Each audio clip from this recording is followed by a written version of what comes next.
Whatever. All right.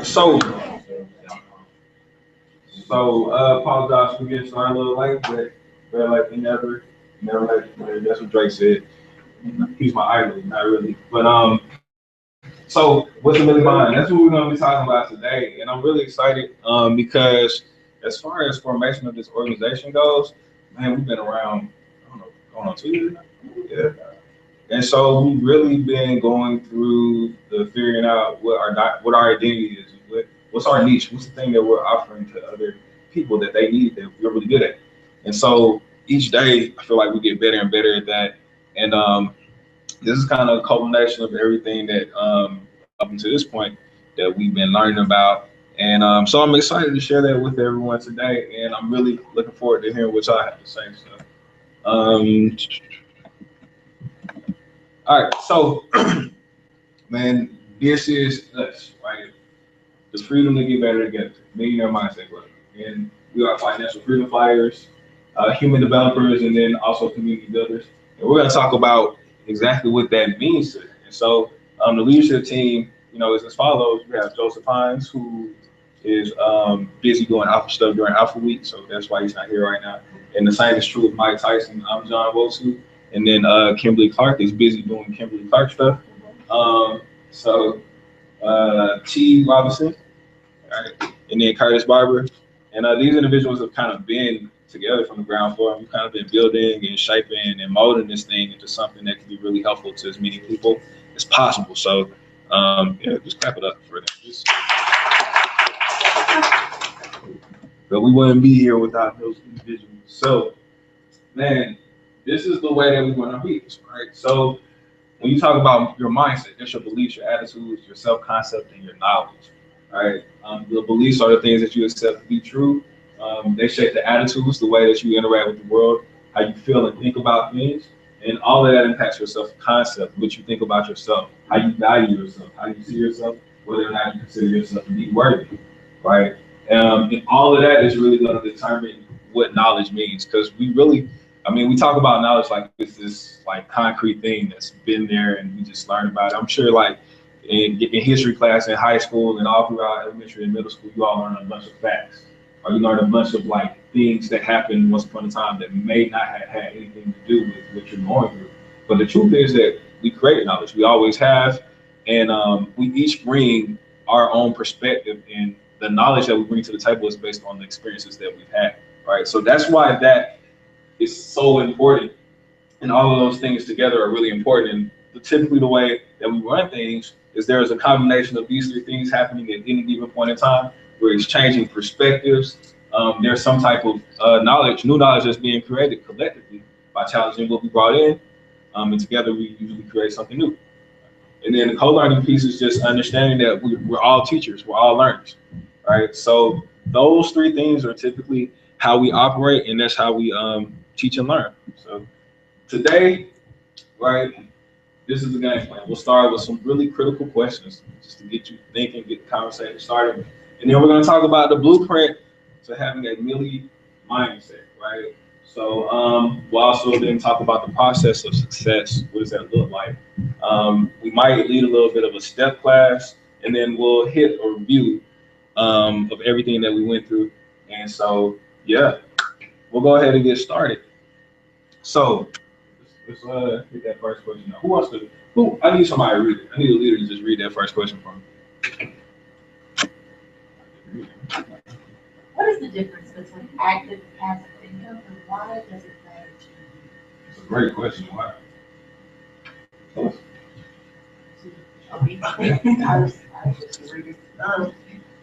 I'm not really sure what the difference between active and passive income. What is passive income? It's a great question.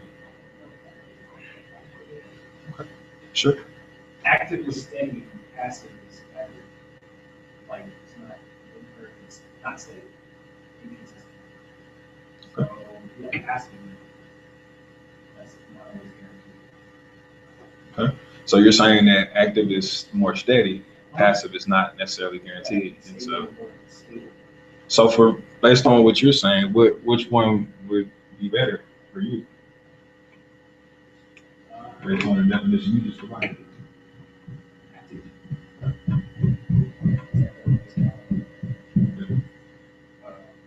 would say active income is income that's working for you, and passive income is just money that you have sitting around, like outside of the account.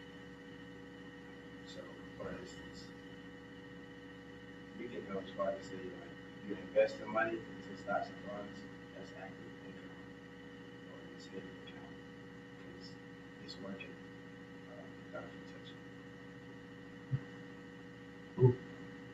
So active income is stuff that's working actively regardless of whether or not you're doing anything. Okay.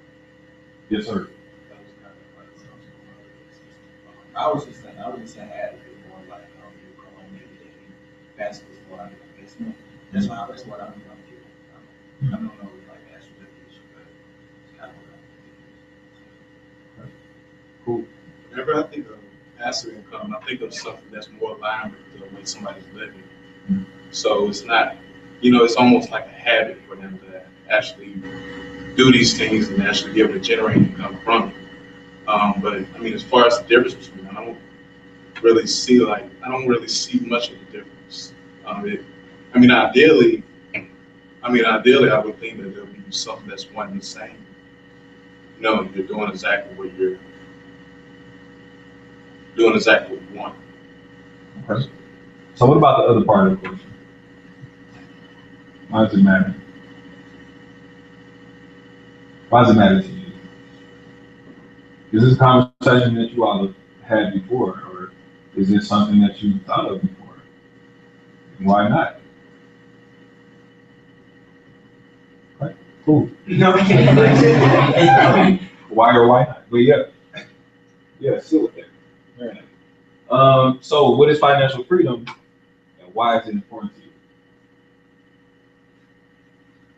Financial freedom is good because, well, financial freedom is, okay, you got things pouring at you, things that you didn't want you to be able to, and that kind of ties up with freedom and finances. You can't push freedom. And so, if you invest it here, you can't invest it here because you have to pay late fees or something. And that's a preferred. Hurts you or something like that. And you want financial freedom, so you put your number in, basically, like that's it. And you don't have to worry about paying for stuff. That's why I think of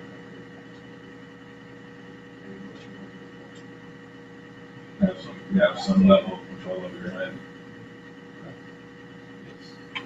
To me, financial freedom is not like having to depend on someone else to provide my income, so that I can create ways to have a flow of money and not like have to depend on my job or like someone like hiring me. Yeah. So a level of financial independence. You don't have to worry or Like you can depend show on up tomorrow, you can still provide good stuff. Okay. I think the baseline would be, if something was to happen today, how many days forward would you be able to live? And to, basically be able to live your life, not necessarily worrying about the day-to-day finances. You'll have an understanding of them. You'll be aware of what's going on, but you're not. Your thoughts aren't really tied with your finances as much. You want to? Hello. Financial freedom to me is your money works for you, meaning you have different incomes, so but you don't have to go slave away at a job, or you don't have to be necessarily tied up on anything. You can do what you want to do, when you want to do it, how you want to do it. So money is still gonna be making money. This is residual income. That's why.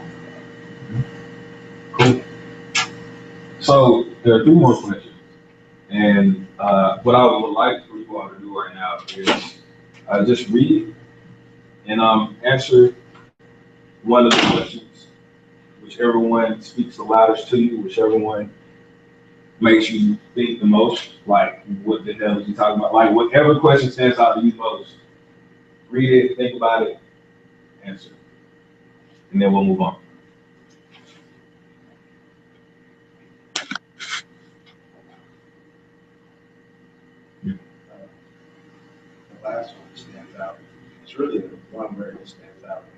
process because whenever I think it's successful, that whole concept is a process. It's not like I'm successful right now and I can be stopped.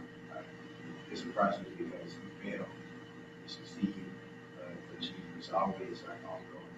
It's like for me. And it's important for you to understand that because if you don't understand that, then like I said, you'll stop when let's say your goal is to reach 6 figures. If you reach 6 figures, and then you start slacking, you can fire. So are you still successful?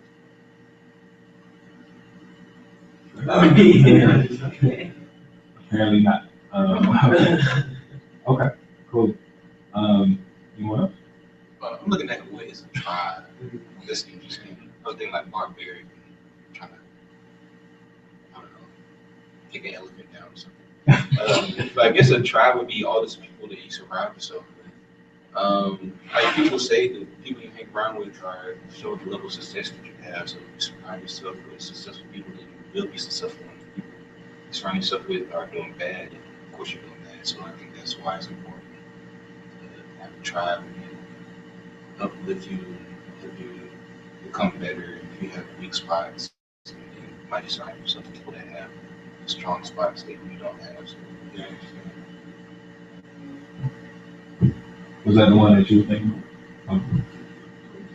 Me, the growth of mindset, purely because I want my level of thinking to always elevate, and there's never a time that I'm always thinking the same. So like this time next year, my level of thinking should have developed the way that I see certain things, actually able to understand them deeper and to be able to challenge myself to a higher level based on the fact that I'm constantly seeking growth and I'm not just seeking to attain things, but to be best in the world.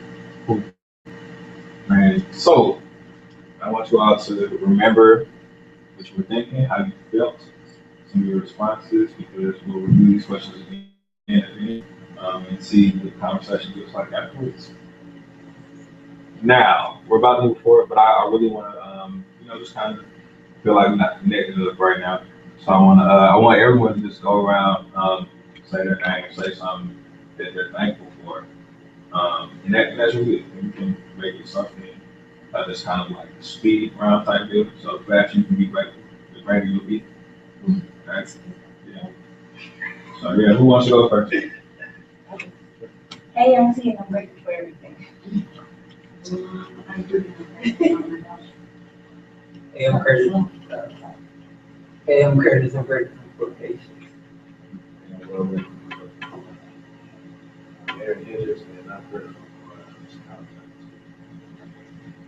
I'm Steven, and I'm grateful for having the opportunity to be busy.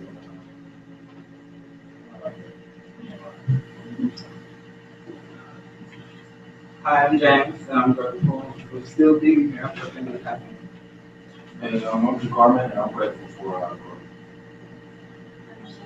I'm thankful for the opportunity to help I'm Roger, and I'm grateful for my fiance. Chris Jones, I'm grateful for my hair. Dang, bro. Dang. Goodness. Wow. I don't know, bro. I feel like that was a subconscious chat. Yeah, I'm John again. I'm John. I'm thankful for my facial hair. Thankful for the hair that I have. All right. Okay. So, man, finish this. Right. A blueprint is blank. All right. Yes. Outline a rough draft. Yeah. Probably shouldn't put that. You're about to say what? Yeah, I was gonna say structure, and then it's a structure that sometimes you build onto and to make other structures as well. So that's what I think. your foundation, maybe. Cool. You want us? So if we say that a blueprint is a model, a plan, or a template, your foundation, you know, all of those things, what blueprint are you following? Hey, honestly, say you don't know. There's a blueprint. You build it. There's a blueprint. It's a blueprint. I'm unaware. Okay, cool. And that's real. Because a lot of times we operate from a place and we don't know why. We don't even know where that place is. But we just know that we're moving every day from it. So part of awareness is recognizing that place. And that's the first step to really creating whatever it is that you believe is success. And we'll talk about that more when we get to the success process. Yeah, anyone else? What blueprint? I'm interested in knowing what blueprint you got following. You say blueprint, you get that to the plan. You mean like what we want to do, like where we're trying to go, or do you mean blueprint as in like where we came from and how we're really on it?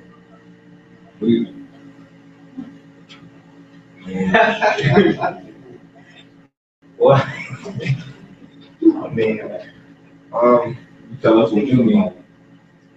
My plan is what I want to do, and I still walk through things to do things well.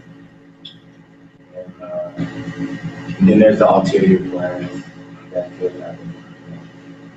Go off to mediation, to like start up a school or something, so be a professional later. There's different plans. In life, I feel like I can only have one. So going through right now, I feel like all the options are open, but as I move up the line, they're gonna start closing in a good way. There's always good options.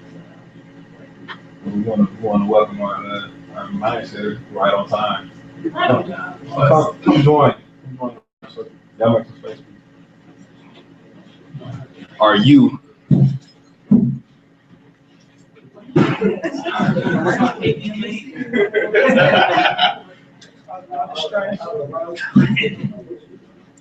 All right. So when we think of any building, when you think of any structure, if it's done professionally, you think about an architect. And when an architect does, they draw up the plans first before they start constructing the building, right? And then every move after that comes from that blueprint.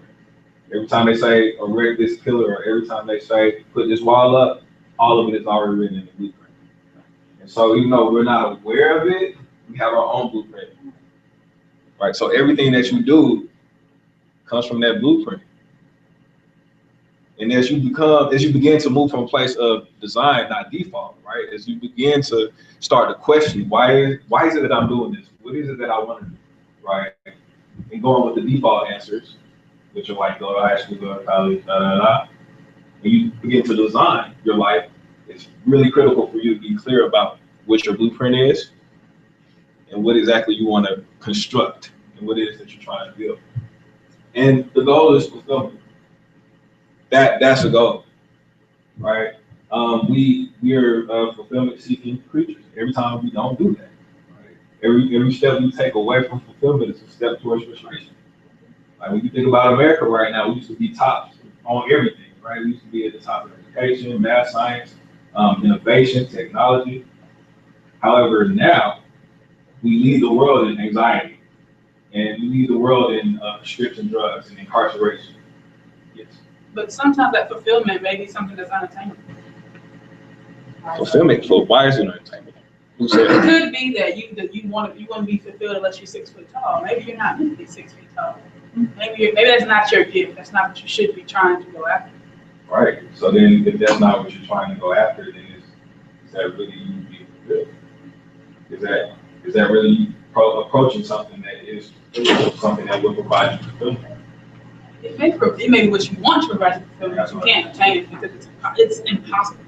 You may never be over 5'8", or perhaps you want to be an astrophysicist, but you can't do that because you're bad at math. Absolutely. So we'll get to that. Maybe not in this session, but we will get to that. When I'm talking about fulfillment, though, specifically, first of all, it's very much something that's based on the individual. So you have to define what that looks like for you. But it's a feeling, right? It's not necessarily a destination or a place. It's a feeling. It's an emotional response to some things that are happening in your life. And a lot of people don't know what it is, which is why typically when you think of all of the types of activities that people do in college when they're trying to find themselves, or people do for the rest of their lives, like think about it. When you came into the world, for most people, when they're children are really happy. Children smile in pictures, and then they grow up into black men and never smile in pictures. Right? Like 90%. But there's something there though, and I'm like, that was a joke, but for real. I was looking back at my Facebook picture, and between like 13 and 19, all of them. Your face got longer and longer. Yeah. And it wasn't necessarily that I was unhappy or unfulfilled, but it was just like, I'm not supposed to smile. I got an implicit message from somewhere that like I'm not supposed to look at it. Like you soft if you look at it. Like, you know what I'm saying? And so the whole deal here though, that I want you all to kind of think about is like, do you remember really being happy as a child? And the type of happiness that you experienced as a child, how would you compare that to what you're experiencing now as an adult? Or are you experiencing happiness? You know, and that type of conversation and that line of thinking is the type of stuff that's going to lead you to this right here. And like I said, every time you're stepping away, every time you're making a decision that is taking you away from fulfillment, it's leading you towards frustration. When we feel frustrated, we typically avoid that in some way, shape, or form. We find some type of numbing behavior. For me, it's food. Right? I eat sometimes when I'm not hungry, or I sleep. Right? All of a sudden, I get tired. I need to go take a nap. And then once you start to really sit down and think about triggers and different types of behaviors in response to the things that make you emotionally frustrated, then you can begin to see like, oh, I did this because I got a call. Like I actually, this happened to me for real. Like my homegirl got married this weekend and I didn't get invited to the wedding. And I called and I was like, I texted her, I was like, yo, man, like you cool either way. And she was like, nah, we had to go back and recheck the list. She didn't make it. I was like, dang, I'm hungry. You know what I'm saying? How do you just? It's just honest. We had a list of people. You just went on. No, you were, but yeah. after research. She had some my address and everything. I was looking for it and come. You know. But see, the important piece here is when you receive information that doesn't make you feel good, or when something happens to you that you don't expect, how do you respond? You may not even realize, you may not even see that, hey, there's a connection between that test that I didn't do well on and that time I had to go to the bar, right? And then you'll look back and start noticing patterns like, oh, every single time something negative happens, I find myself at the bar, you know? So that's what we're gonna talk about. But to kind of address what you were saying before, like that's the space. Like, yeah, you might not ever be 6'8", and if that's the thing that you feel like you need to be fulfilled, then you may not be fulfilled. And there are a lot of people out there who, unfortunately, they aren't. And that manifests in a lot of different ways. Like I said, a lot of anxiety, a lot of prescription drugs, a lot of incarceration in American society today. So anyway, so what do you like and what would you change? More stuff to think about in terms of your blueprint, right? Do you like where you're heading? If you're building something, you begin with the end in mind. You gotta have an idea of what that structure is gonna look like before you start building. So if you all think about the lives that you all are essentially building, what do you like? What would you change? That's a takeaway from this, right?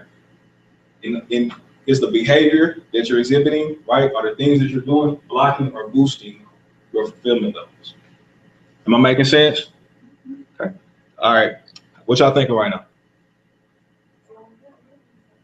Say what?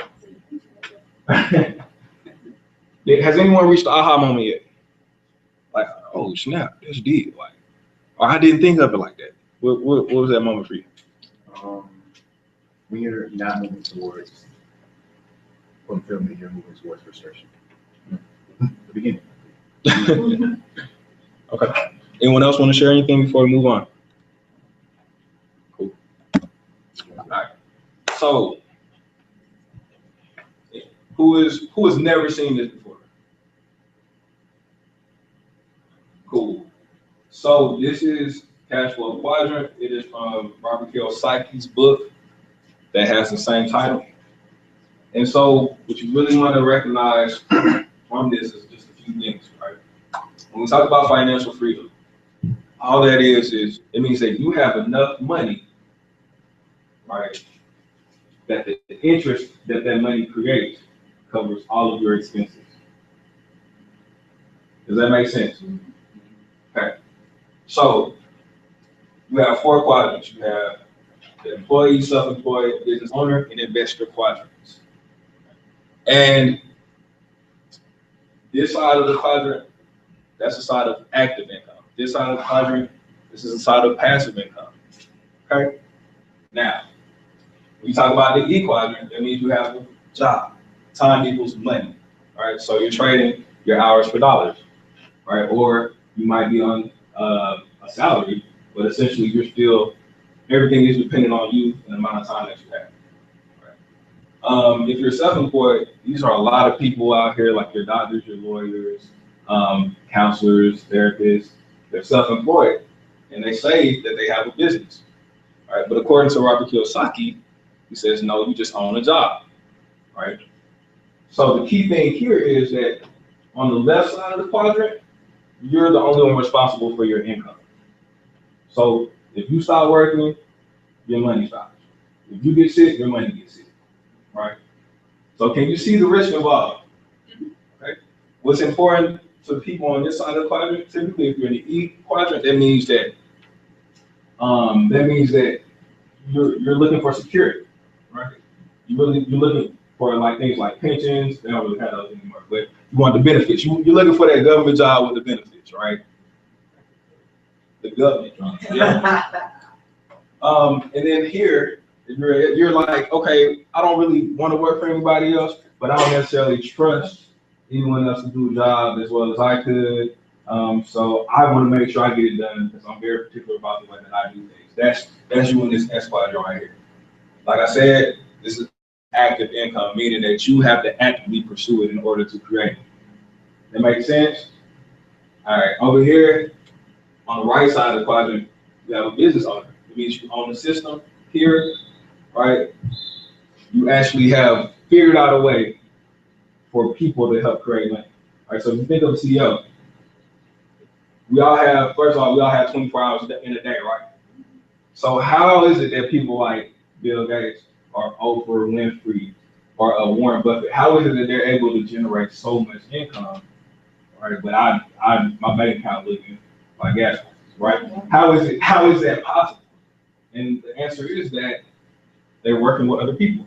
They've created a system, right? When you think of even here at Georgia Southern, there's a system of individuals, and as you go higher in that system, you have more people who are responsible for the higher ups income, right? So Kill can go to the golf course right now. He's still gonna be making money essentially because the university is gonna be running whether he's here or not, right? It's still a job, but he doesn't necessarily. There are things that he absolutely has to do, but yeah, it's a little different than me as a graduate assistant or me working at Starbucks or something like that. You see what I'm saying? A better example would be like Michael Jordan. Like people getting killed over James and he's making money regardless. He's on the golf course, he's making money. So that's the key mark of a business system. You can leave, come back, you're still making money because the process is still going, whether you're there or not. All right. And then the investor piece is money, right? You have money working for you. You have systems of money. All right. So typically, that's like what are investments? When you think of that term, what comes to mind? I'm giving you my money or you make more money. Okay. Stocks and bonds, giving you make more money. Anything else? Residual income. What are different types of residual income? And by the way, this is passive income, and I'll tell you why in just a second. Well, what are different types of residual income? What are different ways that you can make residual income? Loan somebody something with interest on it. Mutual funds. Yep, that's investments. Okay. Stocks and bonds, rather. You could buy something that's a high value item that eventually appreciates. Absolutely. You said that. Like what? Like say, like the shoe, like say your shoes. Say you had on some nice fly shoes. I've seen that. But nice shoes, and they know eventually they're gonna become like retro, and the value will eventually appreciate. So if I were you, keep taking care of your cars, keep them shiny, and you want to sell them to someone else, and now you make a profit. Okay. So though that would be called capital gains, right? You've heard of capital gains taxes and stuff like that. That's how, like, I don't know if y'all remember when Mitt Romney was running for president. They was like, man, why you not paying no taxes? That's because the way that you make money is taxed differently, and it's in favor of the people who create the policies, right? So that's why you get taxed differently if you just are in the E quadrant and you're getting paid wages versus if you're in the I quadrant and you're getting paid in dividends, right? Okay. Another example is real estate, and to be really as simple as possible, capital gains. You buy some, you hold on to it, and you sell it for more later. Exactly. But real estate, that's investment, right? That's investment. But yeah, this is really fun. So, hey, how you doing? Oh, you fine. All right. So this side is the passive income side, and why do you think it's called passive income? Because you're not actually seeking the money; it's just coming to you. Exactly. All right. How y'all feeling right now? All right, cool. Great. All right, so I'm gonna go over this real quick, and then we'll watch a quick couple clips. Man, this dude Daniel Pink is a beast, and I'll upload all the slides. You'll have access to all this stuff. I encourage you to read all the books. They're actually down here in the description. And if you have any questions or thoughts, let me know, and we can see. I can see if we can make something happen. But it's really important that you all read this information for yourselves, because this is just the tip of the iceberg. Okay. All right. So financial freedom fighting piece. This is really important, right? Here in the agricultural age, we were there for a really, really long time. Before that, we were pretty much hunter-gatherers. But agriculture was a huge invention because it allowed us to actually set up shop, because we could grow our own food. We didn't have to go looking for all these different animals. It allowed us to have some consistency, so we didn't have to worry about where our next meal was coming from. So that allowed us to really create like civilization and stuff for a long time. Right up until here, and again, there were mostly farmers during that period too. Most people were actually farming for themselves or farming for small communities. So then we got into the industrial age, which the focus was, how can I mechanize this, right? The division of labor, right? You have your role, everybody has their individual roles, and together we create something. And so this, like before this, people didn't really know about jobs. People pretty much, everyone for the most part own businesses. Like now, 95% of the population has a job. Well, the reverse was true before. 95% of the population was more likely to own some type of business or be responsible for their own income. So the industrial age turned it on its head. What that meant is, though, if I can find somebody to do it for cheaper, for better, for cheaper, then you're irreplaceable, right? So if you think about McDonald's, how is it that 16-year-olds are running a multi-billion-dollar corporation? Like the average McDonald's worker is probably between 18 and 22, or I'm sorry, 16 and 20, probably something like that, right? But they're able to do that because of this industrial process. It's a really complicated process, but they're able to make it happen. The information age was based on how much you know, and we're getting to the end of that, where we're reaching the conceptual age. It's about, what are you creating? What are you contributing? What is that thing that you can offer that no one else can, right? And how are you connecting with people, right? We're really beginning to understand the value of human beings again. So we'll watch a quick video that's gonna like really give you all, I think, a lot more insight on this, and then we'll talk about it a little bit. So hold on 1 second.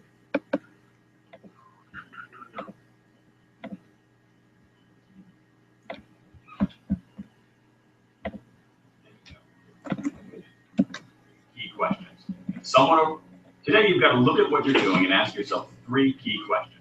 Someone overseas do it cheaper, can a computer do it faster, and does what you offer satisfy the growing non-material, aesthetic, emotional, even spiritual demands of a very abundant age? You have to do something that's hard to outsource, hard to automate, and that serves a need that goes beyond functional. And the abilities that meet this test tend not to be those left brain, linear, SAT, spreadsheet abilities, although they still matter. Instead, they tend to be the right brain, artistic, empathic, big picture skills we've often overlooked and undervalued. Beyond that, two other things matter: intrinsic motivation and persistence.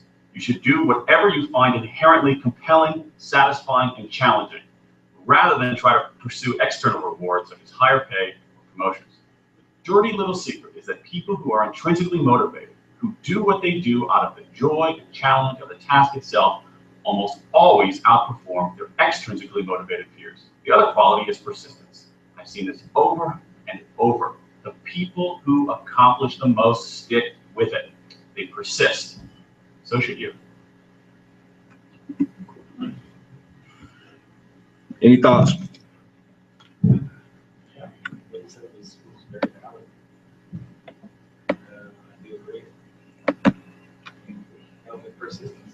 What's this? I don't know. What were you saying? Except for with persistence, you can get results. And that's very true. Like, if you really do like doing something, or like, and if you're so internally compelled to go forward and make something happen, and you're going to keep going at it no matter what. Or you're going to do it. And you're going to do it fix. And it's not. And it's going to seem not. Well, it may not be effortless, but like the effort won't matter because you're going to do it. So, Okay. you tend not to think about the obstacles, think about the solutions. Students choosing a college major should follow their interests. That's easy. You should choose something you're interested in. Simple as that. If you try to choose your major based on getting a job when you graduate or what kind of job you think you're going to get 5 or 10 years after you graduate, you're making a huge mistake. When I was in college, I saw lots of my peers get engineering degrees, even though they didn't particularly like engineering. Why? Because they thought the Cold War meant they would always get a job at a defense contractor, and because engineering jobs couldn't be shipped overseas like factory jobs. Well, they were wrong. Even worse, they were miserable. What matters much, much more than specialized knowledge is curiosity, passion, and persistence. And students are much more likely to develop these more fundamental qualities studying something that ignites passion and interest, whether that's art history, or physics, or anthropology, or whatever. Take it from me. Back in college, I majored in linguistics. Beyond a passion and interest, here are 2 skills in particular that any college student today needs to spend time developing. One is high concept, the other is high touch. High concept involves the ability to create artistic and emotional beauty. It means you can detect patterns and opportunities. You know how to craft a good story or put 2 things together that have never been paired before. High touch is a bit different. It's about the ability to empathize, understand the subtleties of human interaction. You see joy in your own experience and you can draw it out in others. You're not just after what works, you want to provide people meaning for their lives. These sound like lofty goals, but start thinking of them as skills, just like any other. You can learn them, you can get better at them, and you should, because they are the basis of the new economy. Close you before you start up again. You talking no more right now. Okay. Huh? So I think it's still stopping. No, I closed it. If it does, I'll stop it though. If it starts back. All right. All right. Any thoughts, comments, feelings? What about what you just saw stood out to you? How do you feel about that? You kind of look at that old cliche of being if you enjoy what you do, never work a day in your life. If you actually like what you do, you're enthused about it, you're gonna be passionate, you're gonna work hard, you're gonna be successful at it. As opposed to you just getting a job based on convenience, or they won't be outsourced overseas. You're gonna be stuck doing it every day, miserable as hell, wondering why. Yo, one of the big things I saw is he actually talked about the engineers and how people will get jobs or degrees as engineers, but they don't really like it. And it's funny because my friend just graduated last semester and he doesn't like engineering and he doesn't have a job as an engineer. He just does his own thing. Like he's working somewhere else now. I mean, he has an engineering degree, but he doesn't even like it. So he's just doing want to go. Anyone else? I don't agree really. I don't see the point in getting like a liberal arts degree. Like I know someone that graduated like summa cum laude and they got a writing degree, but they don't do anything with their degree. They're just doing visiting director right now. Mm-hmm. But if you do get this engineering degree, you do have a higher chance to get the job. If you don't like it, at least you drive on the BMW. So that's my. That's it. Is that what would make you happy at BMW? No, they break down too much. I'll probably be honest. How is your break? Not as much. American college. Okay. So you're saying at least if you do something that you know is gonna that you expect to make you money, then you'll at least have that. So you'll have that financial security. I mean, yeah, that's how you get through life. You need to feed yourself and shelter yourself and clothe yourself. You need to provide for your family. If you can't do that, doing what you love, then are you really fulfilling life? So I mean, it depends on what your definition of fulfillment is. It could be that your fulfillment could be, I could be poor, walk around butt naked, and I'm happy because I'm doing what I like to do. You are, but you're not contributing to society. I know. Okay. All right. Let's go here. Curtis. Yeah, I don't necessarily agree on it because just because more and more people are getting degrees in engineering, medical, that does not guarantee you to have a job. Case in point, I know about 5 people that have medical degrees right now and can't find a job because everybody has medical degrees. So I think with the way the world is changing now, you can't just rely on the jobs that used to come because everybody's doing. So you have to go out and be innovative and figure out another way to do it. Like, and also you are contributing to society by being yourself. Being able to contribute to society. It's so much killing. Yeah, I feel like that is. Shut up. So you feel like there are a lot of people out there who kind of went that tried and true route and they still got stuff. Yeah, that's like my mom wants me to do now. So every time I go home, I mean, you need to do medical, but if I point out a couple of y'all don't have a job and y'all medical degree either. So don't tell me how to live my life because y'all not living it. So I'm hearing you say that there are a lot of people out there who did that and they're straight right now. And then I'm hearing you say that there's a lot of people that did that and they're not really straight right now. Now I'm gonna go Curtis here and then back and on. So I think it's more so to do with drive rather than major or what you major in. Because I mean, unemployment is unemployment. They just don't calculate the liberal art degrees and the medical degrees like a whole. So it's more so what you do in the sorry y'all. And the effort you put into what you want to do and what type of, how hard you work for your blueprint and how you're working it, more so than what you major in. So I'm hearing you say it's more about the drive of the individual than which route you decide to take. Right. Okay. And then, do you want to say something? To me, it's about like finding a balance. I find that a lot of people are placing their confidence in their degree to get them to where they want to be. But then I feel like it's fine that you want to get a degree, but what sets you apart?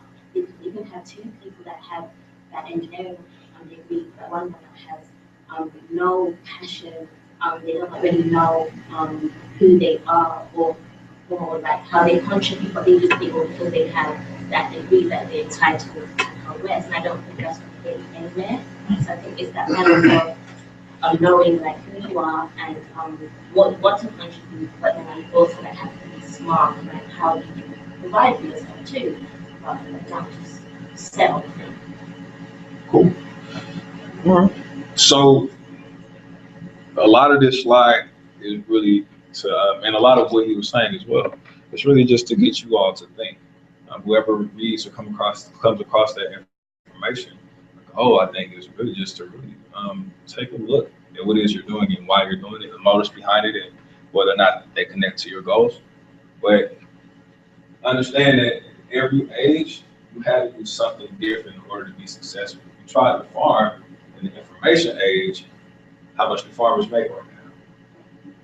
Right? They doing pretty well with those subsidies. How often do they have to work?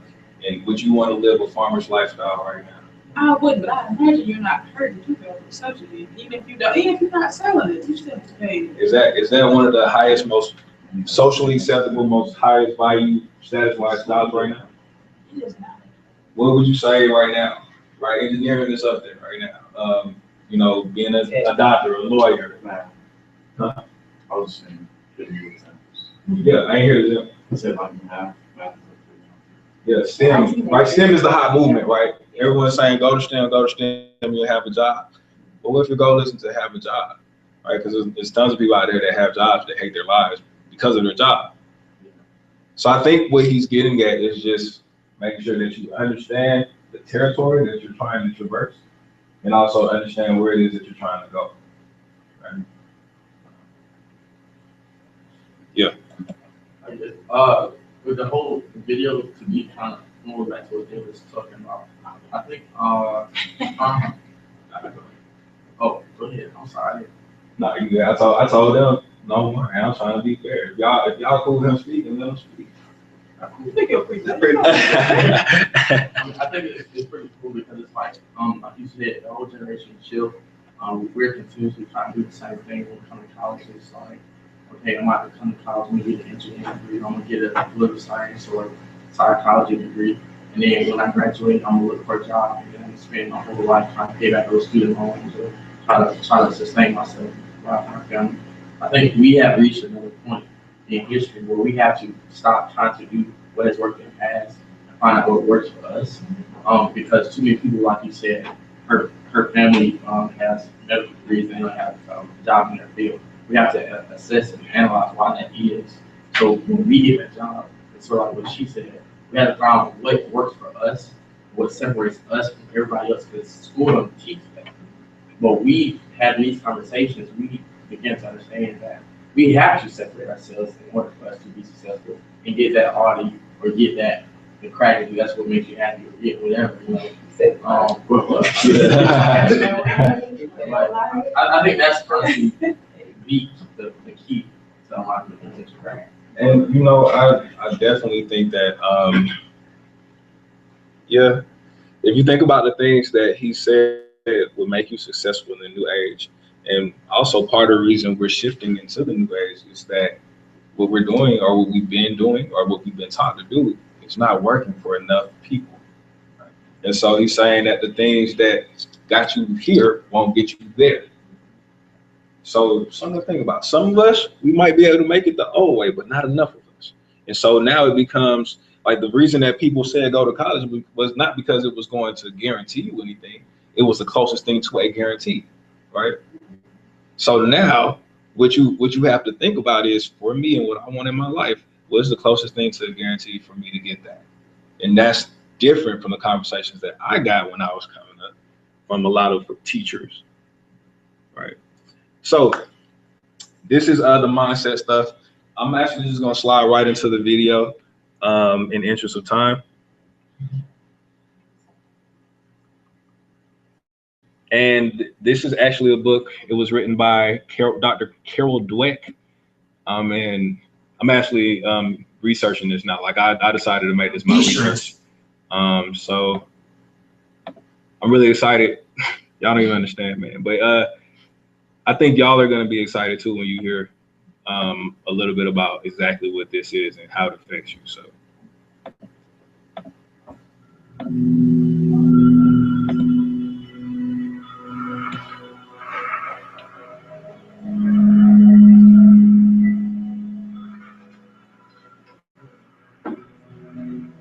What is a growth mindset? We can liken the theory of growth and fixed mindset to the story of the tortoise and the hare. To have a fixed mindset means to believe one's basic abilities, intelligence, and talents are just fixed traits. A growth mindset means that you understand that talents and abilities can be developed through effort, practicing, and persistence. People with a fixed mindset often develop and peak before their peers, appearing to be more intelligent and successful than everyone else. However, this is a dangerous trap to fall into. The moment we believe that success is determined by an ingrained level of ability, we will be brittle in the face of adversity. This is what happens to the hare. The tortoise, however, with a growth mindset, continues to power through and work hard, overtaking the hare eventually and winning the race. Nice one, Terry. Thanks, Rachel. How many of us think ourselves as not maths people, or creative, or sociable, or athletic? If we are to fulfill our potentials, we have to start thinking differently. We are not chained or bound to our current abilities. Take this tree, for example. It needs to be fed with lots of minerals and food for it to grow, just like you do. By continuing to nurture and care for this tree, it can grow taller and stronger than other trees. The trunk and branches will literally explode with growth, just like your brain. Your brain is malleable and physically can change size and grow. Even more so at a young age, the activity and growth of the brain during your short teenage years is phenomenal. So how do you do this? Well, there's no shortcut or secret solution.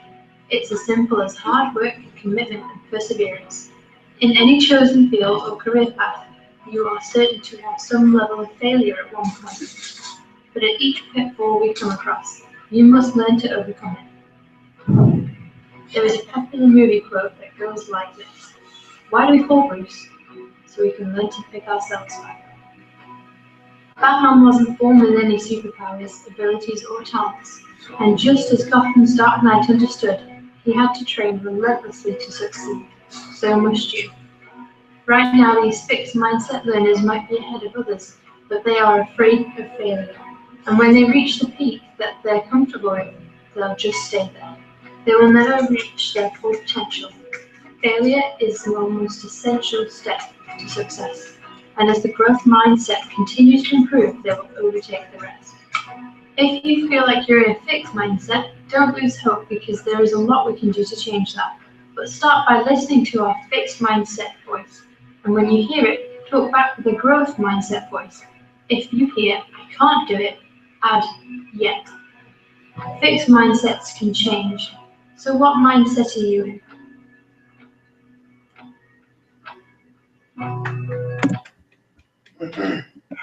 Yeah, it's okay to clap if you feel so inclined. All right. So you'll have all this stuff. You'll have access to all the slides, all the videos. The key thing here is that what we're really like the research and data is really suggesting that what you believe really determines what you get out of life, and people typically have two mindsets. So that's really the takeaway here. Now, the tribe piece is really cool because, and unfortunately, we won't be able to watch the video. But a guy, Seth Godin, he's a beast when it comes to marketing. But the whole thing is that the way that people have typically done things when it comes to advertising and marketing is they interrupt you. Right? You watching TV, and maybe watching the Fresh Prince of Bel-Air or something, and then the commercial comes. And now we've been trained to expect it. So it's not even something that we're really upset about. But if you were in the midst of a conversation in real life and somebody was just like, hey, let me talk about some stuff that has nothing to do with what you're doing right now, right? That would be a little frustrating. But we've gotten so numb to that feeling when it comes to the way that people market to us, right? And network marketing is a perfect example of individuals who completely just, people who don't know what they're doing when it comes to network marketing. I'm sure y'all have gotten like those random inboxes like, hey, I can make you $50,000, just give me 1,000 and I can make that happen tomorrow, right? Inbox me for more information, right? Yeah, no, it is, and those people probably are sketchy. And I wouldn't work with those individuals because there's a way to do everything, especially with network marketing. But anyway, I think that here, now, what Seth Godin is talking about in terms of building tribes is attraction marketing. That's what we call it.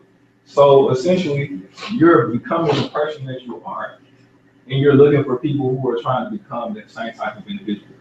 And so when you think about tribes, you have you probably growing up have had several different tribes. You had a church tribe, or maybe you had a sports tribe or your school tribe, people that you hung out with on a regular basis because you all were all moving in the same direction. And you help each other out. You're saying that this is the best approach for the direction that we're heading in, because now there are tons of individuals who don't want to be average, right? Who are looking for something that's more in line with who they really are. And if you just get up with enough of these people, you can create these massive movements. And you're the leader of your own tribe, and other individuals are the leader of their own tribes, and you just create and create and create these tribes. And it's all about you being you, right? So naturally, people will be attracted to that idea. So that's the same concept here. Like, I'm not out here looking for everybody. I'm looking for individuals who are trying to go the same direction that I'm trying to go. And together, we can help each other get there. So that's the concept. That's the third piece of the concept of Millionaire Mindset Club. The club piece is the community aspect, right? A lot of you all are here because there was something that you noticed about this that made you want to keep coming back. It made you want to come the first time, and it made you want to keep coming back, right? You have the power to do that same thing with whatever initiative that's important to you too, right? So success process, man. First level, awareness, then knowledge, skills, action, competence, right? So awareness, and what's the problem? Why do you even need to make a move? It's all about that. Like we talked about earlier, in terms of how do you respond to different situations, and why might it be a problem for me? I don't want to gain weight, and I don't want to get old and develop diabetes like a lot of Black men do. So I need to make sure that I have my eating under control. Or when it comes to sleep, I feel like that's one of my greatest barriers to my next level, right? I will go to sleep in a heartbeat. It don't take me anything. But I gotta grind, right? There are periods, man. There are seasons that you have to go through. Like, you plant in the spring, you hibernate in the winter. If I'm hibernating in the spring, I have nothing to harvest in the fall, right? And then I'm not tired in the winter or maybe I'm depressed, so I'm sleeping in the winter, the spring, and the fall. You know what I'm saying? So that's so now I might be playing in the summer. I might be playing around in the summer. Might be sleeping in the summer too. But anyway, what's important here is that the awareness that, like, what is the problem? And then also, what is the solution to that? Like, where do you want to go, right? Because attached to it's like two sides of the same coin. If there's a problem, there has to be a solution. So what does that solution look like, right? And that's the knowledge. You're gathering information about what that looks like after you're aware of whatever it is that you're looking for. Then the skills, man, that's when you develop the abilities, right? You can't. That's why they had the NBDL, because everybody in the NBDL can't make it in the NBA, right? They have to develop their skills until they're ready to begin applying them by taking action. And everybody repeat after me: knowledge is power. Knowledge is power. No, it's not. Knowledge, no, you have to do that. But potential is potential, right? Knowledge is potential. The effective application of knowledge is really what is powerful, right? So the last piece is the competence, right? This is how often are you able to be successful at whatever it is you're trying. Because I think the old conversation, like you talked about it being a process, a lot of times when we had that conversation about success, it's like, if you do these things, you're done, right? But you never really finish. Like the failure is there. As long as there's success, there's failure, right? So that's your success rate. I mean, in the MLB, if you hit the ball 3 out of 10 times, you're a millionaire, right? So maybe you don't have to even succeed every time. And honestly, most of the time you're not going to. You're going to fail way more than you succeed. So having the right expectations, understanding the process from the jump will definitely help with the setbacks, right? So, man, we went through all this stuff. Real quick, who has an answer for this first question? Yes. Active money, you have to go out and get it. Passive money, it's coming to you. Absolutely. So why does it matter to you? Because if you have to go out and work for it, if I have to go out and work for it, it's hard. It's difficult. A lot of people out there doing the same thing. Passive income. A lot of people generate passive income. It's not a lot of people who are trying to be wealth centered. So I'm just trying to get some wealth. Absolutely. Cool. Thank you for that. All right. Second question. Who has an answer?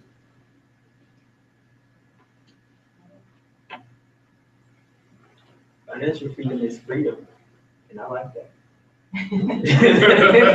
How would you break that down even further? Well, freedom is not being in jail. I'm financially free. Control of your time. That's freedom for me. Control of your time. How do you get control over your time?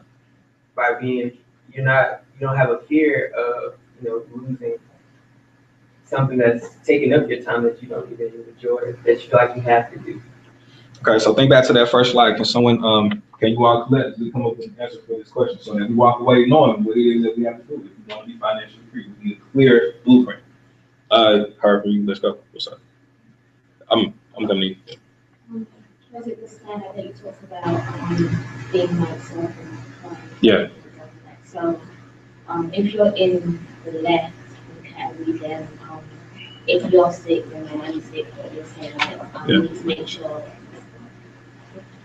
you can't work, you can't make money if you're not working. Mm-hmm. But on the right side, it doesn't matter what you're doing. You don't have to go to work to make that money because you have a team of people that you put together or you like build a system that can make money for you. So why is it important to each of you? It's because why is it important? Your interest covers all of your expenses. That's what financial freedom is. Yep, you have enough money so that the interest from that money covers all of your expenses. Right. So why is that important to each of you?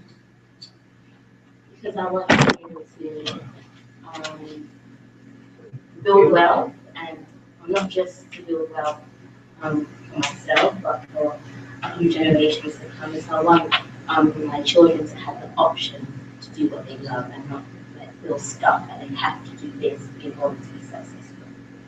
Sure, absolutely. Yo, why is it important to you? Me? Financial freedom. Yeah. Okay. I don't know. I just like my independence. That works. I like knowing that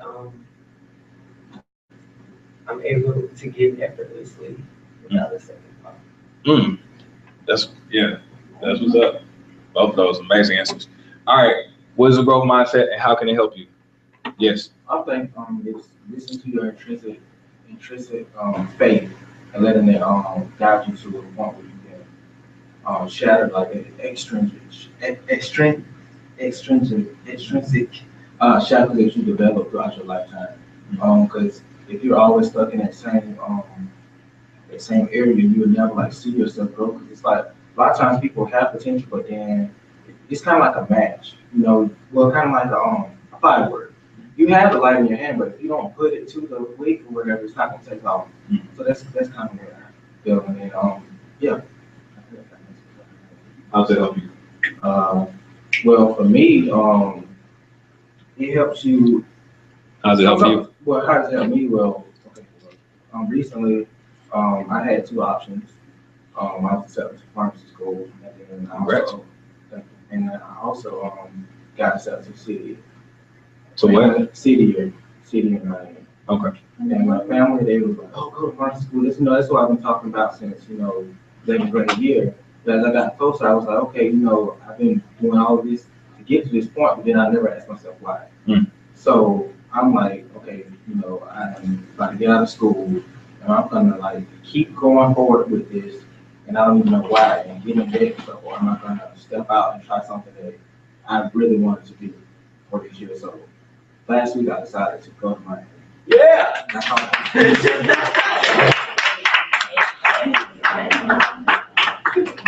Absolutely. And I was excited for you. So y'all, we have about 5 minutes left. I wanna say that part of what allowed you to make that decision was the belief that you could, right? That you could make that happen. You might not know all of the answers right now, but you believe that you'll find a way to get done whatever it is you feel you need to get done, right? That's the difference between a fixed mindset and a growth mindset. Fixed mindset is I'm all that I'm ever going to be, right? Growth mindset, I want to get this right. I am, you are who you are not becoming. Who you are to become, you are. You are, yeah, anyway. But yeah, essentially someone with a fixed mindset would say, I can't. Someone with a growth mindset would say, how can I? See what I'm saying? I have to run that back. All right. All right. So yeah, man, congrats. All right. So what is a tribe and why do you need one? That should. You got to bring it up. For the other question. I mean, he started talking. Oh no, I'm good. We hadn't heard from you yet. You want to hit the last one too? Yeah. All right. What's up? Well, basically, I think a tribe is kind of like who you surround yourself by and who also help you build what you want to build. I think you need one. It's just kind of just. Why you need one? Oh, why I need one? Oh, just to keep me level-headed and just always keep me conscious of where I'm trying to go and keep me motivated and keep me like, like constantly elevated. You just need one? No. I need about 4 or 5. Everybody bring up different things, bring something different to the table. I need a nice little small. Okay. Cool. All right. And then, so you want to handle this last one for us, brother? Well, the last question or the last question? Last question. Oh, can you see it? Oh, no. What is this? Oh, to me, the success process is never giving up. Having the mindset of knowing where you want to go, knowing that you have higher learning, knowing that there's bigger possibilities. Like me, I'm multi-media major, and my dream is to inspire people to chase their dreams and inspire someone else to go hard. And throughout my radio show, that's what I try to express. So why is it important for me to understand? Well, it's important for me to understand because, like, coming from the family that I did, no one really went to college, and I really didn't really honestly want to go to college because I love music a lot, and that's what I'm trying to generate my lifestyle. And with being successful, like you said, you're going to have a lot of failures in life. You're going to have a lot of times when you fall, but the biggest point you falling is getting back up. Keep going. Yep, and built into that success process is that you're not gonna know anything at first. Like whatever it is, whatever you know right now, you didn't know at one point in time. So you have to make sure you're applying that same approach to whatever it is you're doing. So there's a process there.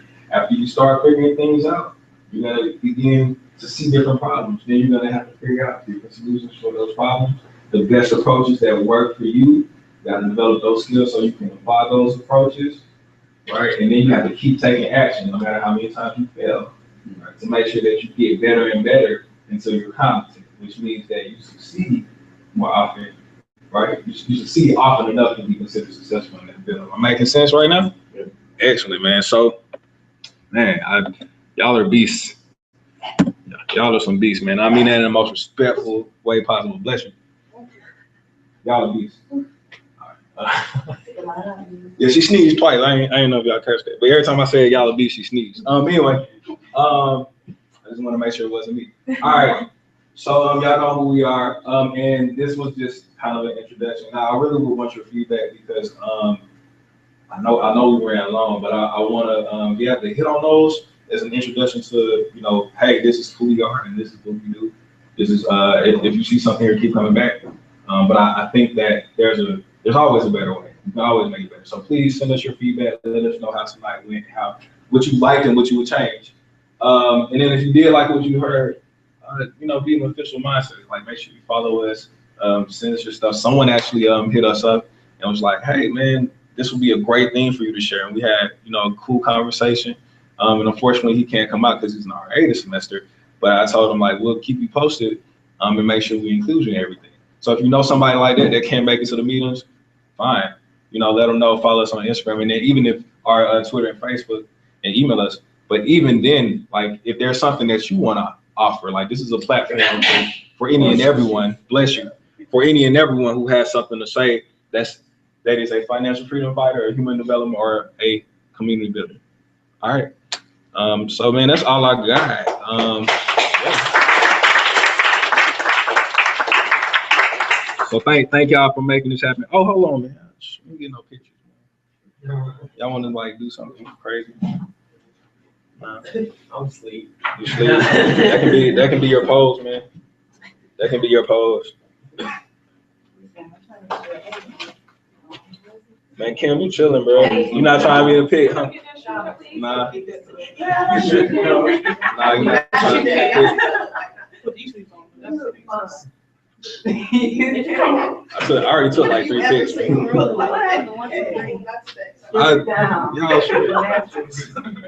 you want me to take the picture? If you want to. I'll take it. I got That's cool. That's 30. No, 30. Did you take it? I took it. So, Something hairy. yeah. What? We came We out are right. like shadows.